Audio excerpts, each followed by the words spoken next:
اعوذ باللہ من الشیطان الرجیم بسم اللہ الرحمن الرحیم۔ ویورز السلام علیکم۔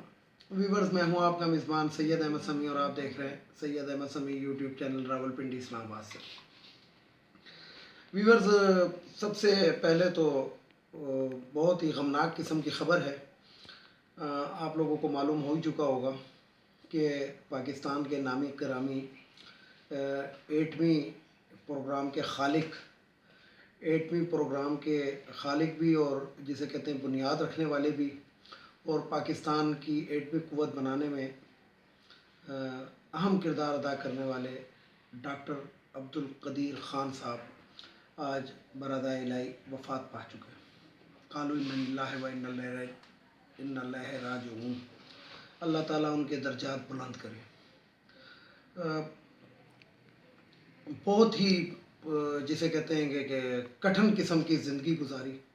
آخری زندگی میں کچھ ان پہ پابندیاں بھی لگ گئیں، اور پابندیاں اس وجہ سے لگ گئیں کہ یہ آپ کو معلوم ہی ہوگا کیونکہ وہ پاکستان کے ایٹمی سائنسدان نہیں تھے، وہ عالم اسلام کے ایٹمی سائنسدان تھے۔ وہ عالم اسلام کے لیے اپنے آپ کو وقف کیا ہوا تھا انہوں نے۔ تو اس کے اندر کچھ انٹرنیشنل پابندیاں اس قسم کی ہوتی ہیں جو ہر ملک پہ لاگو ہوتی ہیں۔ تو آخری دنوں کے اندر جو وہ جسے کہتے ہیں کہ ان کو محدود کیا گیا، اس کی وجہ یہی تھی کہ جب لیبیا نے اقوام متحدہ اور امریکہ کے سامنے گھٹنے ٹیک دیے اور اپنا ایٹمی پروگرام جو تھا وہ انہوں نے رول بیک کیا، تو ادھر پتہ لگا کہ یہ سب کچھ پاکستان ہی والا ہے اور پاکستان کا ہی ہے، اور انہوں نے پھر یہ قبول بھی لیا کہ اس کے اندر ڈاکٹر عبدالقدیر خان صاحب جو تھے یہ ہماری مدد کر رہے تھے۔ تو اس وقت جو پریزیڈنٹ آف پاکستان تھے پرویز مشرف صاحب، انٹرنیشنل سطح پہ تو یہ بات تھی کہ ان کو ایٹامک کا جو ایک ادارہ ہے UNO کا، ان کے حوالے کیا جائے، لیکن پرویز مشرف صاحب اس کے اوپر اسٹینڈ لے گئے اور انہوں نے کہا کہ نہیں، یہ ہمارے ملک کے اندر انہوں نے یہ کیا ہے اور ہم ان کے خلاف اپنے ملک میں ایکشن لیں گے، اور پھر ان کے خلاف ایک FIR کاٹی گئی اور اس کے بعد ان کو ایک طرح سے کیپ کر دیا گیا۔ ہم نے پاکستان نے ان کو کسی بھی غیر ملک کے حوالے نہیں کیا، نہ ہی اقوام متحدہ کے حوالے کیا، اور ان کو مطلب کیپ سے مراد ہے کہ ان کو انڈر دا امبریلا لے لیا گیا۔ تو اللہ تعالیٰ ان کے درجات بلند کرے۔ میں پھر یہی بات کروں گا، اور اللہ تعالیٰ ان کی مغفرت فرمائے، کروٹ ان کو جنت کی ہوائیں محسوس ہوں اور لگیں، اور اللہ تعالیٰ ان کے گھر والوں کو بھی صبر جمیل عطا فرمائے۔ بہت ہی عظیم شخصیت ہے۔ یہ وہ شخصیت ہے کہ جب انڈیا نے ایٹمی دھماکے کیے، ویسے میں آپ کو ایک اور بات بھی بتا دوں کہ انڈیا جو تھا سن 1974 کے اندر ایٹمی دھماکہ کر چکا تھا، 1974، لیکن وہ ایٹمی دھماکہ جو تھا وہ اتنا ان کا اچھا اور کارگر نہیں تھا، جس کو دنیا نے مطلب ایٹمی دھماکہ تو اس نے کر دیا تھا، لیکن دنیا نے اس کو ایٹمی قوت ماننے سے انکار کر دیا تھا انڈیا کو، کہ نہیں، یہ کوئی ایسا کوئی آپ نے کوئی کارنامہ کوئی اس طرح کا نہیں انجام دیا کہ ہم آپ کو ایٹمی قوت تسلیم کر لیں۔ تو پھر وہ اپنے ایٹمی پروگرام کے اندر انہوں نے جسے کہتے ہیں کہ زیادہ انویسٹمنٹ کی اور اس کو وہ بہتر بنانے میں لگ گئے، لیکن پاکستان نے 1976 میں 1976 کے اندر ایٹمی پروگرام کے ایٹمی داغ بیل ڈالتے ڈاکٹر عبدالقدیر صاحب، اور کہوٹا ایٹامک ریسرچ سینٹر قائم کیا جاتا ہے۔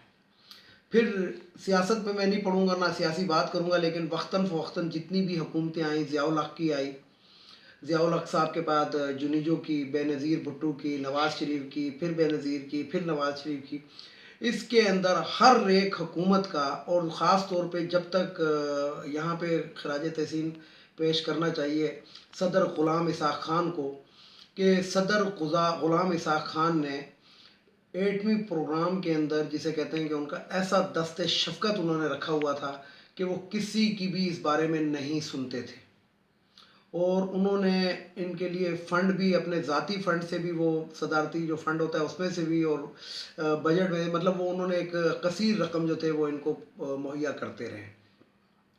اور میں آپ کو بتا دوں کہ 1988 کے اندر پاکستان ایٹمی صلاحیت حاصل کر چکا تھا. اس کے بعد آپ کو یاد ہوگا کہ بے نظیر بھٹو کی حکومت آئی اور بے نظیر کی بھٹو کی حکومت کے اندر ہمارے ایٹمی پروگرام کو کیپ کر دیا گیا. اور اس کے بعد نواز شریف آئے. نواز شریف نے بھی اس کو کیپ ہی رہنے دیا. اور اس کے بعد جب دوبارہ بے نظیر کی حکومت آئی تو جب بے نظیر نے کہا کہ 1989 کے اندر ہم نے ایٹمی پروگرام کیپ کر دیا تھا تو نواز شریف نے کہا, اس وقت تو یہ وزیر اعظم تھی, یہ قائد حزب اختلاف تھا, تو ادھر سے ایک جواب آیا تھا پیپلز پارٹی کے رہنما اعتزاز احسن کا کہ اگر ہم نے کیپ کیا تھا تو اس کے بعد تو تم وزیر اعظم رہے, تم نے کیپ کیوں نہیں ہٹا دی. تو ادھر یہ لاجواب ہو گیا تھا کیونکہ اس شخص کو تو کوئی اس چیز کا پتہ بھی نہیں ہے. پھر جب پاکستان ایٹمی صلاحیت حاصل کر لیتا ہے, یہ تو 89 کے اندر پاکستان نے 88 میں پاکستان ایٹمی صلاحیت حاصل کر چکا تھا. ہم ایٹم بم بنا چکے تھے. جب انڈیا نے مزید ایٹمی دھماکے کیے 1999 کے اندر تو اس وقت جو پرائم منسٹر آف پاکستان تھے میاں نواز شریف, انہوں نے ایک ڈیفنس میٹنگ کال کی. اس کے اندر مجھے آج تک یاد ہے کہ ڈاکٹر عبد القدیر خان صاحب نے سلیٹی رنگ کی پینٹ پہنی ہوئی تھی اور وائٹ سے آف وائٹ کلر کی شرٹ تھی اور اس کے اوپر ریڈ کلر کی لکیریں تھیں. تو وہ جب اس میٹنگ میں شرکت کرنے کے لیے, کیونکہ سادہ لباس پہنتے تھے, تو جب نواز شریف نے اور یہ جو جتنے بھی ہمارے جرنیلز تھے اور وزیر دفاع تھے, اور اس کے اندر جو خاص طور پہ جو میں نام لوں گا مشاہد حسین سید کا اور چودھری پرویز الہی کا, یہ دو ایسی شخصیات ہیں پاکستان کی کہ جو مشاہد اللہ سید اور یہ جو چودھری صاحب کا میں نے نام لیا, یہ پاکستان میں ایٹمی دھماکہ کرنے کے جسے کہتے ہیں کہ انہوں نے بھرپور کردار ادا کیا ہے پاکستان کو ایٹمی دھماکہ کرنے میں. یعنی کہ سیاسی شخصیات کے اندر مشاہد حسین سید, یہ جو آج کل سینیٹر ہیں گے نون لیگ کے, اور چودھری پرویز الہی جو آج کل اسپیکر ہے پنجاب اسمبلی کے. تو جب پوچھا گیا کہ جناب اگر ہم ایٹمی دھماکہ کریں تو آپ کو کتنی دیر لگے گی, تو ادھر ڈاکٹر عبد القدیر خان صاحب کے الفاظ تھے کہ چند اسکرو ٹائٹ کرنے ہیں اور اس کے بعد ہم ریڈی ہیں. تو نواز شریف جو تھا یہ اپنی کرسی سے اچھل گیا تھا. اور اس کے بعد آن دا ریکارڈ یہ باتیں ہیں کہ شہباز شریف نے کہا تھا کہ اگر امریکہ نے ہمیں اچھا پیکیج دیا تو ہم ایٹمی دھماکہ نہیں کریں گے. لیکن اس وقت کے جو آرمی چیف تھے انہوں نے نواز شریف کو ایک ہی الفاظ کہے تھے کہ پاکستان کی سالمیت کے اوپر اور پاکستان کی اس کے اوپر ہم کسی قسم کا سودا نہیں کریں گے. اور اس وقت CNN نے ایک رپورٹ دی تھی کہ کراچی سے لے کے چاغی تک فوجی گاڑیوں کا ایک کارواں ہے جو مستقل چل رہا ہے, یعنی کہ کنٹینیو, یعنی کہ اتنی لمبی ایک کانوائے بنا ہوا تھا اور وہ جا بھی رہا تھا اور آ بھی رہا تھا. C-130 کے ذریعے بہرحال وہاں پہ ایٹم بم شفٹ کیا گیا. سرنگ پہلے کھود لی گئی تھی, وہ تیار تھی, تقریباً کافی عرصے سے تیار تھی, اور چاغی کے مقام پہ. تو جس ٹائم 28 مئی کو پاکستان نے ایٹمی دھماکہ کیا تو اس سے کچھ لمحے پہلے جو نواز شریف جو تھا وہ شش و پنج میں مبتلا تھا, تو اس وقت کے آرمی چیف نے کہا تھا کہ ہم ایٹمی دھماکہ کرنے جا رہے ہیں اور آپ پریس کانفرنس کریں. یہ جو آج اپنے آپ پہ کریڈٹ لیتا ہے یہ شخص, یہ ایٹمی دھماکے کے سخت خلاف تھا. ایٹم بم بنانے کے اندر کیونکہ ڈاکٹر عبد القدیر خان صاحب نے یورینیم کو افسردہ کیا تھا, کیونکہ جو پاکستان کی جو یورینیم ہے یہ انتہائی گھٹیا کوالٹی کی ہے. افسردہ اس گھٹیا کوالٹی کو ایک اعلیٰ ترین کوالٹی بنانے میں ڈاکٹر عبد القدیر خان صاحب کا ہاتھ ہے. پاکستان میں ایٹم بم کے موجود جو ہیں وہ ڈاکٹر سمد مبارک ہے. تو بہرحال بات یہ ہے کہ ہمارے یہ جو ہیروز ہیں یہ ایک تاریخ ہے, کیونکہ ہم جو تھے ایک لٹا پٹا ملک ہمیں ملا تھا. جو انڈیا اور جب پاکستان ڈیوائیڈ ہوئے تھے تو ہمیں جو علاقہ ملا تھا وہ اتنا ترقی یافتہ نہیں تھا. انگریزوں نے بھی اگر ترقی دی تو کلکتہ کو دی, بمبئی کو دی, دلی کو دی, ان علاقوں کو دی. پاکستان کے جو علاقے تھے کراچی کے علاوہ کوئی بھی ترقی یافتہ نہیں تھا, بلکہ ترقی تو انہوں نے دیکھی نہیں تھی, صرف ایک کراچی تھا کہ جو مشہور تھا، اور کراچی ہی پاکستان کا دارالحکومت بنا. لیکن ایک ایسے ملک کے اندر جس کا آدھے سے زیادہ خزانہ تک ہندوستان نے روک لیا تھا، کیونکہ واسرائے کو انہوں نے اپنا باپ بنا لیا تھا. ہم تو بڑی غیرت مند قوم تھے، ہم نے تو پہلا گورنر جنرل بھی قائد اعظم محمد علی جناح رحمۃ اللہ علیہ کو ہم نے چنا، لیکن انہوں نے انگریزوں کی ہی غلامی قبول کی، اور واسرائے جو تھا انہوں نے وہ اس کو تسلیم کر لیا لارڈ ماؤنٹ بیٹن کو. تو قائد اعظم نے اس ملک کو جب حاصل کیا، اور اس کے بعد ہم لوگوں نے یہ ترقی کی ہے، گو کہ ہماری سیاسی حکومتوں کا اہم کردار اس میں ادا کرتے رہے، اس ملک کو لوٹنے میں، کھسوٹنے میں، ہر طرح سے تباہ کرنے میں. لیکن اس کے باوجود اگر یہاں تک پاکستان نے ترقی کی ہے، اور ہم ایٹمی قوت ہیں، ہم ایئر کرافٹ مینوفیکچر کر رہے ہیں، ہم ٹینک بنا رہے ہیں، تو وہ اس کے اندر ہماری آرمی کا اور ہمارے ان سائنسدانوں کا بہت بڑا کردار ہے. اور کن سائنسدانوں کو؟ ان سائنسدانوں کو کہ جنہوں نے اپنی طرح کی ایک ٹیم پیدا کر کے گئے ہیں وہ. یعنی کہ اگر ڈاکٹر عبدالقدیر صاحب اللہ تعالیٰ کو پیارے ہو چکے ہیں، تو اس کا یہ مطلب نہیں ہے کہ پاکستان یہاں پہ تھم گیا ہے.